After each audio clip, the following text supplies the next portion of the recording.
పైకి లీటర్లా కనిపించే ప్రతి ఆయిల్ ప్యాకెట్ లీటర్ కాకపోవచ్చు, కానీ ఫ్రీడమ్ ఆయిల్ ప్యాకెట్లో మాత్రం ఖచ్చితంగా లీటర్ నూనె ఉంటుంది. నేను గతంలో ఒక సంవత్సరంన్నర క్రితం ఈ హైదరాబాద్ నగరం భాగ్యనగరం అవుతుంది అన్నాను. అందరూ అనుకుని చప్పట్లు కొట్టారు. అక్కడ ఏదో పెద్ద సభలో భాగ్యనగరం అవడం అంటే ఏంటి అంటే సంపన్న నగరం అవుతుందని అనుకుని చప్పట్లు కొట్టారు వాళ్ళు. కానీ ఎత్తైన హార్మ్యాలు ఉన్నాయి. ఇప్పుడు రేపు ఎత్తైన హార్మ్యాలు భాగ్యనగరం అయిపోతుంది అన్నాను. భాగ్యనగరం అవడం అంటే భూకంపం రాబోతుంది రేపు రాబోయే రోజుల్లో, ఎత్తైన బిల్డింగ్లకి రాకపోవచ్చు, సూచనప్రాయంగా చెప్తుంటాం.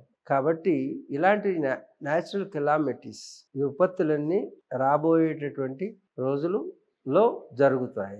మరి ఎలా గురూజీ అంటే ఈ డిజాస్టర్స్ ఆపటం? డిజాస్టర్స్ ఎవరు ఆపలేడు. That's why it's called a disaster. ప్రాకృతిక వైపరీత్యాలు మీకు చెప్పాను గతంలో. తాపత్రయం ఎందుకురా అంటుంటారు. త్రయం అంటే 3, తాపములు అంటే మనకు కలిగే బాధలు. 3 రకాలైనటువంటి బాధలు కలుగుతాయి. ప్రాకృతికమైనటువంటి బాధలు అంటే అధిదైవికము, అధిభౌతికము, ఆధ్యాత్మికం అని 3 రకాలు. ఈ 3 కలిస్తే తాపత్రయం. అధిదైవికం అంటే న్యాచురల్ కెలామిటీస్. ఓకే, అవి ఎవ్వరూ ఆపలేరు. అధిభౌతికం, భౌతికం అంటే నువ్వు ఇక్కడ కూర్చున్నావు, కెమెరామెన్ సరిగ్గా తీయలేదు, ఇంటర్వ్యూ అంతా అయిపోయిన తర్వాత దాంట్లో ఏమీ లేదు. అతని వలన, నీ వలన తప్పు లేదు. ఓకే ఓకే, అతని వలన జరిగింది, దానికి నీ బాధ నీకు వచ్చింది. ఇది సాటి ప్రాణుల వలన కలిగేటటువంటి బాధ ఉంటుంది మనిషికి. ఇది అది భౌతికము. ఇక ఆధ్యాత్మికమైన బాధ. అది ఆత్మికం అంటే నీలో కలిగే బాధ, నీకులో వచ్చే రోగాలు, నీకే వచ్చేటటువంటి నొప్పి, ఇవన్నీ ఆధ్యాత్మిక, నీ ఓన్. ఓకే, ఈ 3 రకాల బాధలు ప్రతి జీవికి ఉంటాయి. దాన్ని తాపత్రయం అంటారు. ఇప్పుడు అర్థం చేసుకున్నారా ప్రేక్షక మహాశైలారా? దాని అసలు అర్థం తాపత్రయం అంటే ఇది. త్రయము అనగా 3, తాపములు అనగా బాధలు.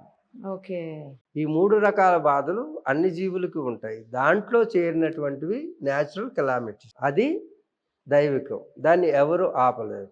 రేపు జరగబోయేటటువంటివి భూకంపాల పరంపర సాగుతుంది, తుఫాన్ల పరంపర సాగుతుంది, అలాగే టార్నడోస్ పరంపర సాగుతుంది. నాట్ ఓన్లీ ఇండియా, అదేలే సార్, ఎంటైర్ గ్లోబ్. విశ్వవ్యాప్తంగా సునామీలు, టార్నడోస్ అన్నీ కూడా. ఎందుకంటే షష్టగ్రహ కూటమి, ప్లానెటరీ సింగిల్ పోలార్ లైన్లోకి వచ్చినాయి 6 గ్రహాలు. ఇవి అయిపోయిన తర్వాత పంచగ్రహ కూటములు వస్తున్నాయి. 5 గ్రహాలు ఎప్పుడూ వస్తుంటాయి. కానీ కాంబినేషన్ ఆఫ్ ప్లానెట్స్ వచ్చినప్పుడు, ఆ ప్లానెట్స్ సింగిల్ లైన్లోకి వచ్చినప్పుడు దాని యొక్క ప్రభావం మొత్తం ఎంటైర్ గ్లోబ్ మీద పడుతుంది అన్నమాట. అప్పుడు eruption of the volcanoes in the sea, అంటే సముద్రంలో ఉన్నటువంటి రింగ్ ఆఫ్ ఫైర్ అని ఉంది కదా, సముద్రంలో వాల్కనోస్ ఒక రింగ్ ఉంది, అది పసిఫిక్ మహాసముద్రంలో. అక్కడ అవన్నీ ఎరప్ట్ అవుతాయి అన్నమాట. ఎరప్ట్ అయినప్పుడు సముద్రాలు పొంగుతాయి. భూమికి కూడా టెక్టానిక్ ప్లేట్స్ ఉంటాయి, రౌండ్గా ఉండి మనకి భూమి ఇలా ఉన్నట్టు కనపడుతుంది, కానీ దానికి కూడా షాక్ అబ్జర్వర్స్ లా ఉంటాయి, అడ్జస్ట్ చేసుకునేటటువంటి ప్లేట్స్ ఉంటాయి. ఆ ప్లేట్స్ ఈ ఎరప్షన్కి మొత్తం అంతా కూడా కదిలిపోతాయి. కదిలిపోయి ముక్కలైపోద్ది భూమి.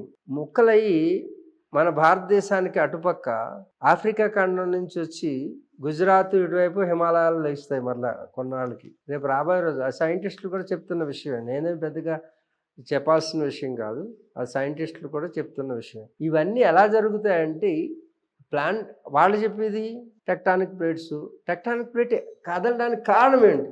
ఇప్పుడు అలా ఉన్న చెయ్యి తర్వాత ఇలా మార్చావు, ఎందుకు మార్చావు నీకు తెలియకపోవచ్చు, కానీ బాడీకి అర్థమవుతుంది. ఆ యాంగిల్ మారుస్తుంది, కానీ నీ నోటీస్లోకి తీసుకురాకుండానే మార్చుకుంటుంది. అలాగే ఎర్త్ కూడా, అది కూడా ఒక జీవమే. భూమి కూడా ఒక మనిషి లాంటిది. మన పెద్దలు అందుకే భూమాత అన్నారు. ఇంకే దేశంలో భూమాత అన్నారు, ఎర్త్ అంటారు అంతే. భూమాత అంటే దీంట్లో కూడా జీవం ఉన్నది అని తెలుసుకున్న వాళ్ళే సైంటిస్ట్. అది ఒక నేల అనుకున్నవాడు సైంటిస్ట్. సైంటిస్ట్ అది నేల అనుకుంటే అది వాడికి ఉపయోగపడే వస్తువు అనుకుంటాడు. కానీ సైంటిస్టు తల్లి మనల్ని పోషిస్తుంది, ఆ తల్లికి నమస్కరించాలి అనేటువంటి నమస్కరించే సంస్కారం భారతీయ సనాతన సాంప్రదాయం ఇస్తుంది.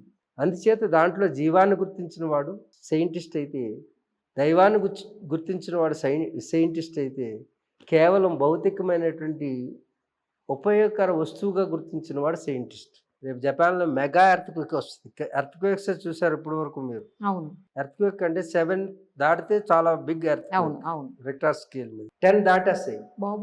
అందుకే భాగ్యనగరం అవుతుందని చెప్పారు. అంటే ఎంత ఎత్తైనా కట్టుకోండి మీరు బిల్డింగ్లు, చిన్న భుజం మార్చుకుంటే భూమాత బరువు ఎక్కువై మన భాగ్యాలంతా కూడా ఒక్క సెకండ్లో తేలిపోతాయి లెక్కలన్నీ కూడా. నేను చెప్పిన ఇప్పటి వరకు ఇంటర్వ్యూలు అన్నీ కూడా జరుగుతూ వచ్చినాయి, మీరు చూసుకోండి కాస్త ఇంటర్వ్యూలు అన్నీ కూడా. ఇది కూడా జరుగుతుంది, ఎందుకంటే ఇది నా వాక్ కాదు, హిమాలయ సిద్ధాశ్రమ వాక్, నాది మాత్రం కాదు, నేను ఒక మీడియం మాత్రం, ఈశ్వరం కాబట్టి జరుగుతుంది. తస్మా జాగ్రత్త. సుమన్ టీవీలో మీ పర్సనల్ అండ్ బిజినెస్ ప్రమోషన్స్ కోసం కింది నెంబర్కి కాంటాక్ట్ చేయండి.